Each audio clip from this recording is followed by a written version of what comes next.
గురువుగారు ఇప్పుడు కొంతమంది జాతకరీత్యా ప్రకారం కూడా కొంతమందికి ప్రాపర్‌గా ఉండదనమాట. అంటే ఇప్పుడు కమింగ్ సూన్ వచ్చే ఉగాది తర్వాత ఏ రాశుల వారికి ఏవే అనుకూలమైన పరిస్థితులు ఉంటాయంటారు?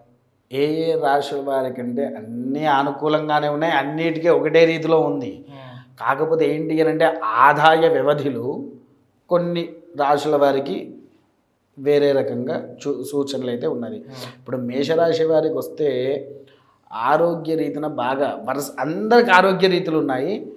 అత్యధిక మేషరాశి, కుంభరాశి, వృశ్చిక రాశి, మీనరాశి వారికి, కర్కాటక రాశి ఈ 5 రాశుల వారికి వచ్చే ఆరోగ్య సమస్యలు మాత్రం అతి దారుణంగా ఉంటుంది. ఆరోగ్య సమస్యలు. ముఖ్యంగా కర్కాటక రాశి వారికి అయితే నరాలకు సంబంధించిన వ్యాధులు ఎక్కువ వస్తాయి.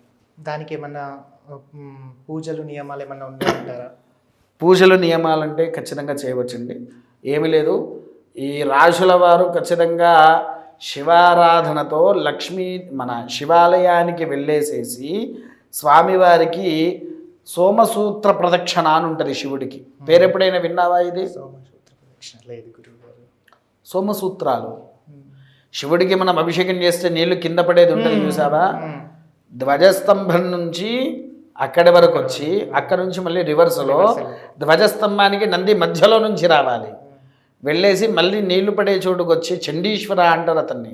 అక్కడికి వచ్చి మళ్ళీ దాన్ని స్పర్శ తీసుకొని మళ్ళీ రివర్స్లో ధ్వజస్తంభం దగ్గరికి రావాలి. అలా సోమసూత్ర ప్రదక్షిణాలు 11 ఆచరించండి. సోమసూత్ర ప్రదక్షిణాలు 11 ఆచరించి స్వామివారికి చెంబడి నీళ్లు పోయండి, సరిపోతుంది. విన్నారా? తర్వాత రెండోది వచ్చేసేసి ఏంటంటే రాహుకేతువుల ఆరాధన ఎంతో ముఖ్యమైనది. రాహుకేతువుల ఆరాధన చెయ్యండి.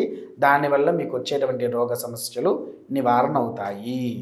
గురుగారు, చివరగా ఈ అఘోరి గురించి అసలు ఈ ఎప్పటి వరకు అసలు అంటే ఇలా పెంచుకుంటూనే ఇలా మానవ సంచారం మానవుల్లో చేస్తూనే ఉంటుంది ఈ అఘోరి. దీనికి ఏమన్నా పరిష్కారం అంటే అందరూ ఏకమై అఘోరిని ప్రశ్నించి అఘోరిని ఆపడం అనేది ఏదైనా జరుగుతుంది అంటారా?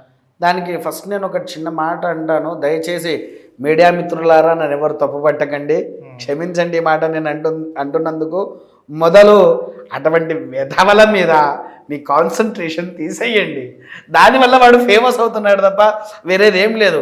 వాడు చేసేది వాడు చేసుకుంటున్నాడు.